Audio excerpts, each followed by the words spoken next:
chance to share some stories.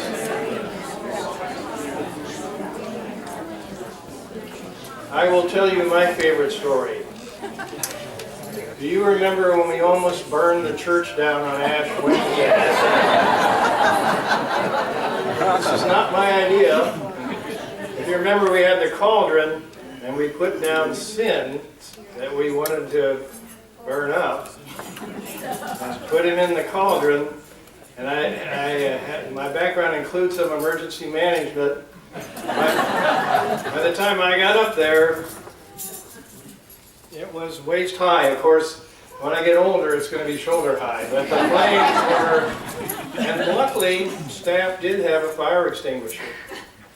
I can't remember her name. Sandy. Sandy, I asked Sandy, do you want me to put this out? Because I've had some limited experience, and so I put it out. Who remembers what happened next? A large plume of black smoke emanated and filled the church. And one of Ken's unique abilities is when things go awry, he has the ability to have a little quip, a little one-liner to kind of bring us back, right? And his one line was, sin is, if you ever wondered, now you know sin is a powerful thing.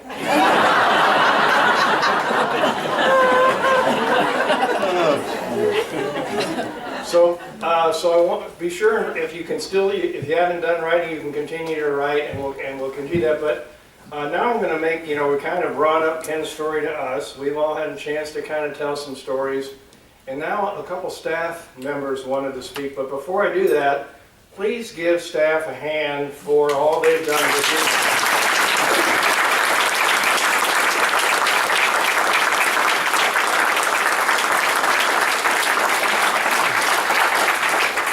So we're going to start with the lady that does everything for the church, Joan Mahaffey.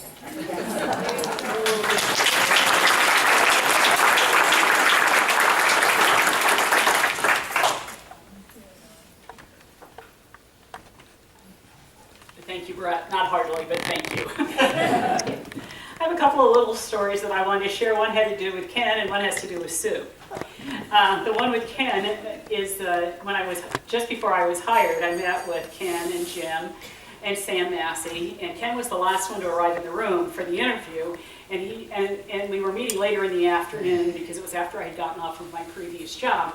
And Ken walked in the room and he looked at his watch and he goes, I don't know how it can be 4:30. It's only noon on my calendar. So we had a very busy day that day. The story I want to share about Sue is several years ago, I was privileged to teach ESL classes on Saturday with Sue. And it was about the 4th of July. And we were talking with most of our students, I think at that time were probably Bosnian, it's fair to say. And so we were talking about what are you going to do for the 4th of July now that you're here in America. And so they were telling about some of the things that they were going to do to celebrate. And they were asking me what I was going to do. And I thought, oh, how can I explain this to these folks who have limited vocabulary? And I said, well, what I'm going to do is I'm going to get together with some friends and we're going to cook out. And we're going to take some little pieces of meat and some little pieces of vegetable and put them on a skewer and put them on a barbecue grill. And this one delightful man said, oh, shish kebab. And Sue and I got a big laugh out of that because, there's one word out there we can all say. Anyway, those are just two fun stories that I had to share tonight. But, dear Ken, from one wordsmith to another, I'm almost at a loss for words to express my admiration for you. Whenever there has been a concern in the office, and believe me, it doesn't happen very often, Ken's kind and gentle spirit has helped to keep the day and the concern at hand, whatever it might be, in perspective. Several times in my 17 years at Westminster, Ken, you've walked me through my own issues with kindness, support, and caring, and an innate gift of helping me keep things in perspective. And you handle this so effortlessly, or so it seems to me, that I know, beyond the shadow of a doubt, your work is not a job, it's a calling. You find goodness in everyone, and more than once I've seen you help the least of these with compassion and with respect. With these gifts, you excel. I and we all will miss your stories, from mothers to grammar, from car repairs to music, Your quips and sayings make us all appreciate you in so many ways. Stories of how your mother would cleverly reprimand you are some of my favorites. The words Magnolia Plantation will never seem the same to me again. So as you would say, go easy and don't sell it unless you get a good price. Thank you, Ken, for your inspiration and your leadership. You live your faith every day, and I will miss seeing your daily example of this. My life has been and continues to be enriched by knowing you. Blessings to you and your family.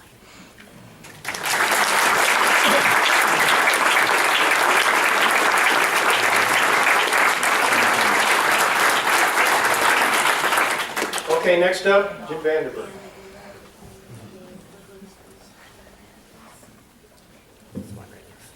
There's so many gifts under here. Well, I remember the burning of the sins, mostly because as the business administrator, I had to find a place in the budget for 87 cans of Febreze so that we could attend church the following Sunday. As you probably know, I ran a spreadsheet on this meeting tonight. Just one? As it turns out, from the time Ken started until today, he's worked about 7,600 days. And the person that knows that, in addition to me, probably the only other person is Sue. She's probably been counting the days. And, Ken, as you know, visits the church 2 or 3 times a day, so I'm thinking we're around 14,000 visits to the church over the span of his time here. It's pretty huge. Anyway, we thank Ken for all his diligence. I've been very blessed to know Ken for 20 years, and he's changed my life, and I think most of the people in this room, he's changed their lives too. So thank you, Ken, for all that. As Christians, our belief in God is mostly a belief of faith, mostly in faith and things unseen. But when we work with Ken every day, we see the Holy Spirit moving through Ken and therefore through us. And I think we've all seen that. And that's one of the manifestations of God that I appreciate and has changed my life forever.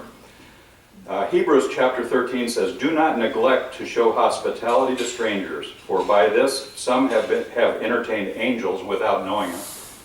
Now, some of you know that we have some people coming to ask for aid in the office quite often, and some of them are pretty scruffy angels.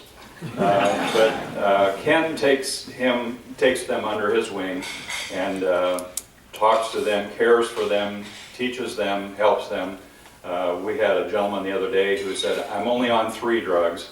And Ken took him under his wing, helped him out in ways that we can't hardly see in our office. But some of us kind of shy away when the scruffy people come in. Ken runs right to it and helps. So thank you for that example, Ken. You're great. Appreciate it very much. We want to especially thank Sue, too. Sue has loaned us Ken for those 8,000 days. And I think the wife of a pastor is an unthanked position in the church. But thank you, Sue. Appreciate it very much. And we're going to hang it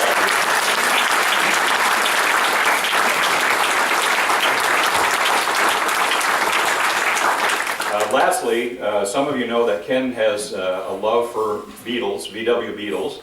And I think yours is a 67, and he's trying to restore it. So hopefully with him just volunteering in the church and not working 80 hours a week, he might have time to fix that.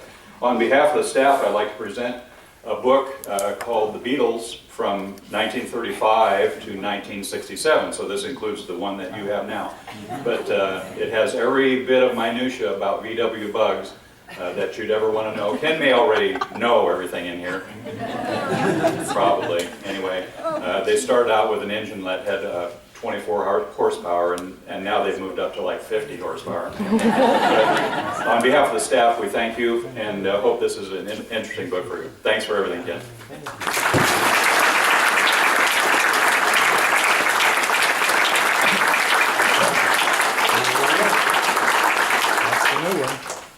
Okay, we're getting close to the next phase, in which Ken's son James has asked to say a few words. So James, if you would.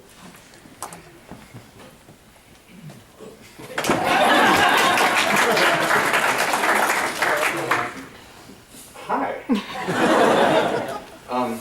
a full room. This is great. This is what Dad feels like on a Sunday morning. It's up here and I'm going to tell you something. I didn't know I was going to be here until roughly mid this week, and I actually started some thoughts on the drive down this morning. So this is kind of rough, but you look like friendly and forgiving people. So well, we all love Dad. He's great. I just want to tell a short story to kind of take us away back in time and then bring us right back to where we are now. We know something of the history because of what we've talked about. And back to Louisville, if you're from there, was his first full-time call as a pastor. And I was barely born at that time. And from there we went to Gibson. Now, I was working on, striving for 1 year old at this time in my life. So I didn't know how to speak, but I had ears. And those conversations were pretty interesting. There was a guy, I think he said, if I recall, it's a while. So Ken, I hear you're moving. You're accepting another call. You're going to Idaho? No. Actually, you're going to Ohio. Well, that's not so bad. It's across the river, You're not too far away. No. But you're going to Iowa. Well, that's interesting. What's in Iowa? And, a lot of small towns. Some people, which is great to have for churches, cows, pigs, corn, beans, those sort of things. Going to serve a church now. Well, what's the church like? Well, actually, it's not one church, it's two churches, Gibson and White Oak churches, out there in the country. Well, that's interesting. Right? And, what's the town like? Where are you going to be with this move? Oh, it's Gibson. It's where one of the churches is. Oh, how big's Gibson? I've never heard of this place before. 76 people. And my memory of this conversation is something like, Ken, we love you. And you're a fantastic, faithful guy, and you got a good head on your shoulders and a young family, and you're moving to the boonies. Are you okay?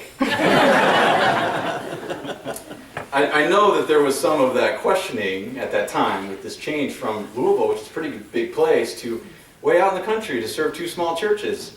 And it's not crazy at all. In fact, there's a family history of this. I even connected that in my own way. I don't fully understand it, but it is definitely true and real. So that would turn out to be a great place. It was growing up as a kid, it was fantastic, and I was surrounded by just great people, just wonderful, down-to-earth people, as genuine as they come. So I'm grateful for that. That was truly a God-led move to be there for that time. And he has continued to move, as we know, to Davenport and now here. David and Renee and me have all, transitioned through school and those changes, and it's worked overall very well. And we're thankful for all of those places, you guys especially right now. And, here we are at retirement. It almost doesn't seem fully real. I think one of us is going to end up crying before the night's over. So this talk of retirement started, years ago. It was just light talk at home. Dad, how's it going? It's not. We know you're kicking. We know you're doing it every day, and you're doing a great job of it. But what's going on? And nobody pushes the subject because Dad's going to retire when he's ready, and it seems clear. And it became clear somewhat recently that maybe the time has come, and it's appropriate time for him and for the church to make this big, big change in your life and your ministry. So, with a lot of, I think, pre-work to get to this point, making sure that it is the right time, Dad made the announcement to us kiddos recently that end of July he would be retired. And we were, of course, okay. And in retirement, I will be volunteering for an undetermined amount of time. And we just kind of go, okay. And it brings me back to 1978 with the guy in Louisville. It's like, how are you, Dad? Are you okay? Well, of course he's okay. And we all love him for all the reasons we've already said. But that fine print, still needing to volunteer thing is interesting. That is not the Presbyterian way to retire, Dad. But we know why you do it, because you are called to be here and to do this work with everybody in this room. And as kids and Mom, we recognize that, and we're thankful for that. We're kind of amazed by it. I think we all feel outclassed in one or many ways by Dad's ability to do so many things. But this sort of retired-ish thing that you're starting, it does make sense. It seems like it's a good time, and I am personally grateful for that it's starting to fit together in a way that it just wasn't making sense a year ago.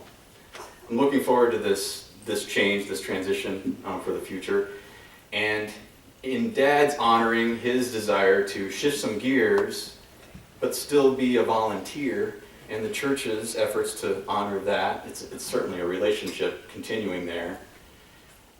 What I see is really an open door to the next person that comes in, ultimately to fill some very big shoes, but will help lead the church forward in a new direction that makes great sense to everybody here.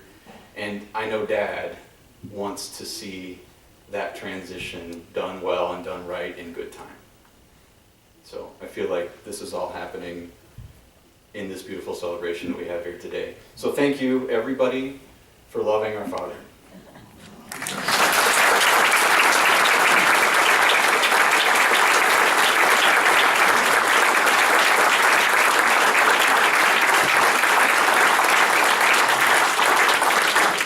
We're blessed to also hear from Ken's daughter, Renee. I did not know this. All right.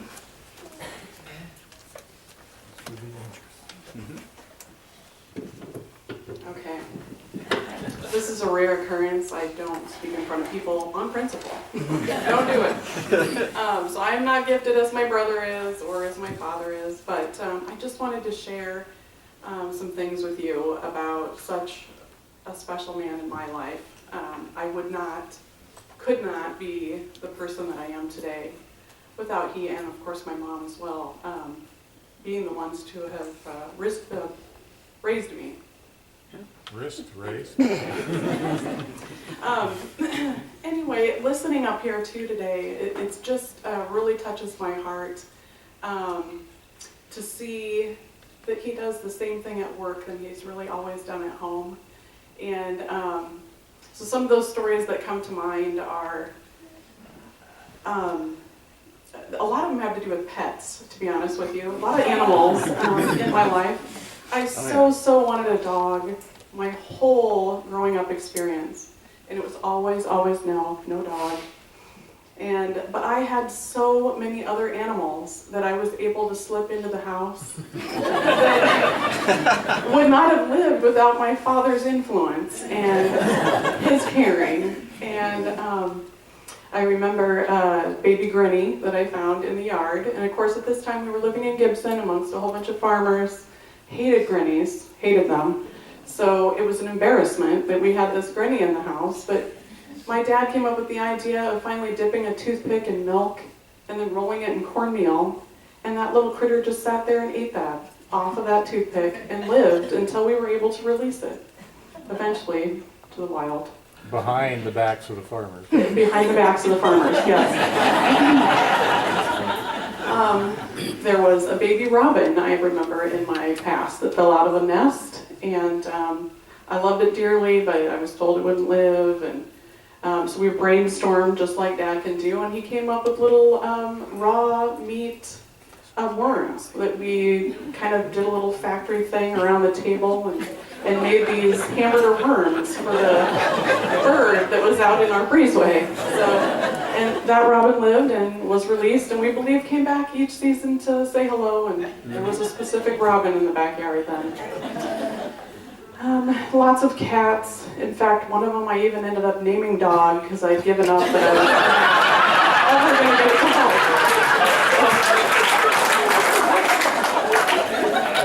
And I think I forgot to mention the apartment building in my room of gerbils that we had for a while, but I think numbered somewhere around 16 at its most. And I think we got to sell those to a pet shop in Oskaloosa at some point. 50 cents a piece. I liked when they had babies. I was big into that.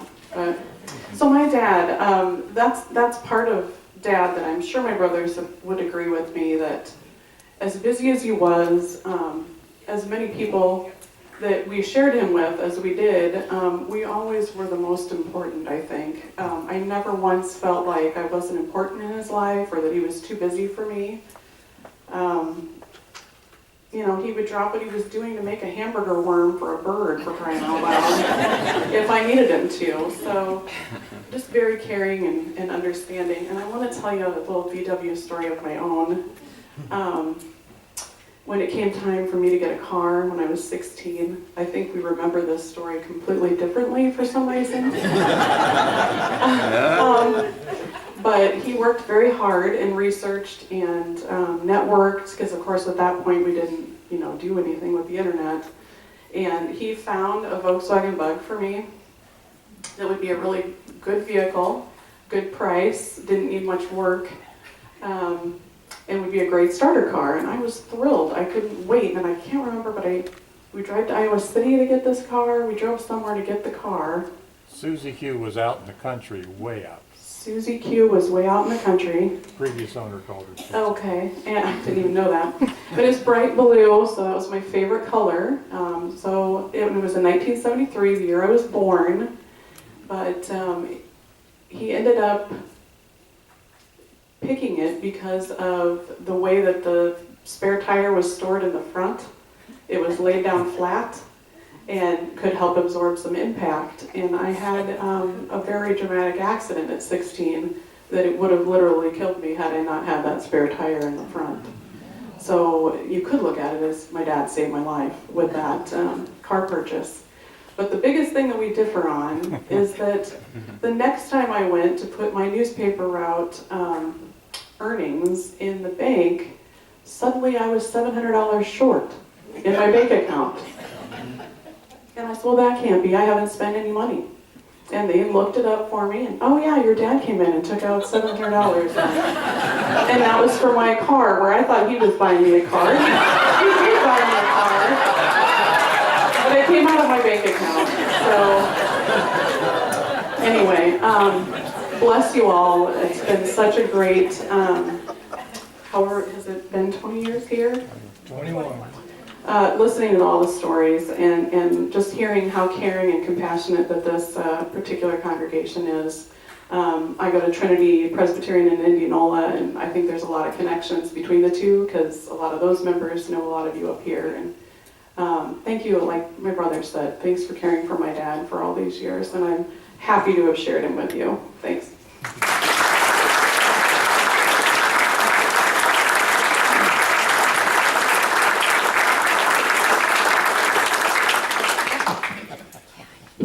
How many times has he made hamburger for each of us?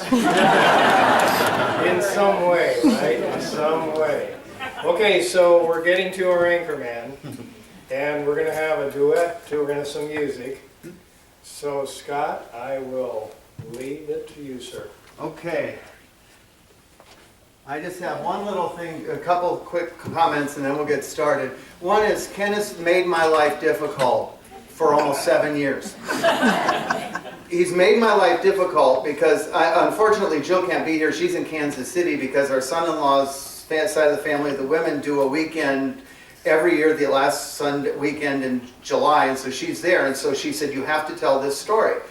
And so one of the ways that Ken's made my life difficult is that we went, Jill and I and Sue and Ken went to dinner right after we came here so that we could get to know each other and develop a relationship.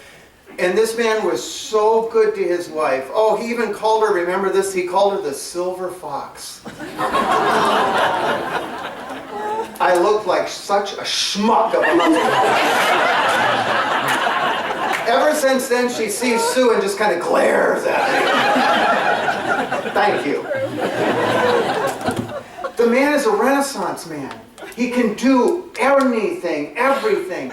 And I mean, he is a scholar. He's so presentable to people. He's so kind and warm. You forget sometimes what an incredible mind Ken Aronson has, and a brilliant scholar of religion and theology. And he never forgets anything. What kind of mind is that? I'm trying to think where you never forget anything. Photograph. Yeah, not photographic or eidetic memory. Do you have that? Have you been tested? Because it is truly amazing what that man remembers. Now, he remembers everything his mother ever told him. And see, Ken's great at everything. He can fix cars. He is great with the English language. He's an intelligent scholar. I'm not much at any of those things. Hopefully theology and Bible, but the rest of it, yuck. And I just am not very good with the English language. And so Ken is so gentle. He'll remind me what his mother would say about me. As I'm handing it over for Joan to grade correct before it's sent out. I dream about his mother reprimanding me in my sleep while I'm giving a sermon. I feel like I know this woman and have been treated harshly, frankly.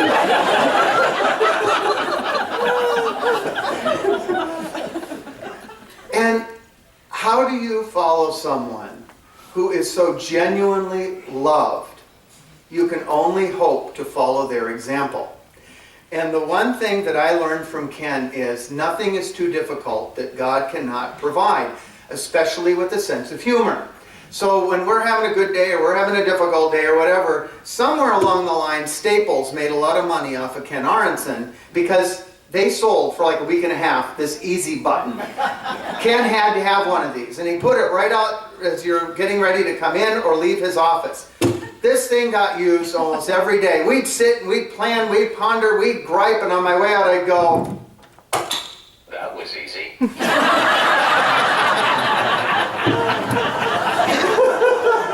it saved our emotional and spiritual lives more time than you could ever imagine. Oh, no, that wasn't. But, yeah, get Ken to fix it. You've done that too. Thank you. But we are truly blessed because we've had someone that can do absolutely everything for us. And rather than get down because we're missing that, or at least only 40 hours a week now, because he told me half time, and Brett said 80 hours a week.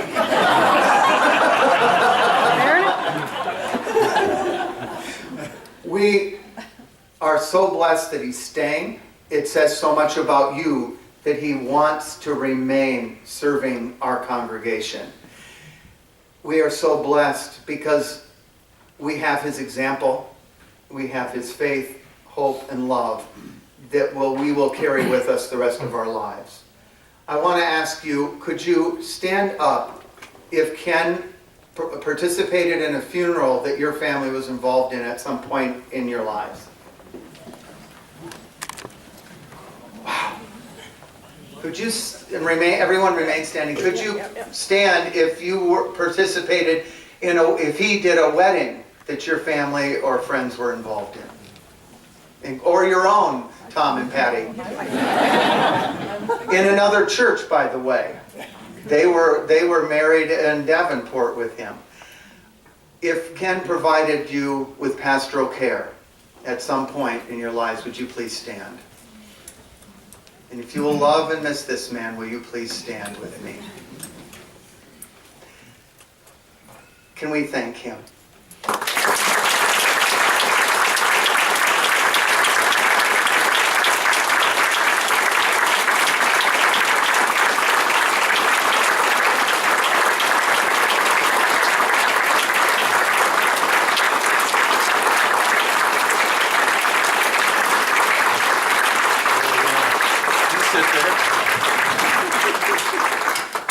That was easy. Thank you, and you may be seated. And I think we have something we have to do. Can I speak real quick first? No. Nope, no.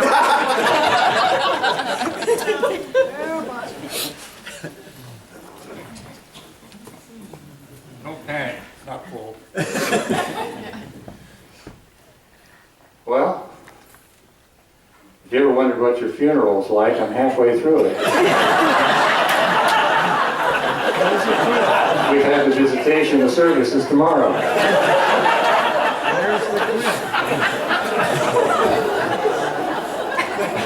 I'm still working on how to feel, and I'm not quite done with that task. I'm not sure how to add it up. you flatter me. I hope I've earned it, or at least come close. I do want to tell you one story that was mentioned, because I did put it in a sermon, and that's one that a lot of you have asked to go back through, of all things, which is how I became a Presbyterian. Raised by a Baptist and a Methodist, looking for neutral ground.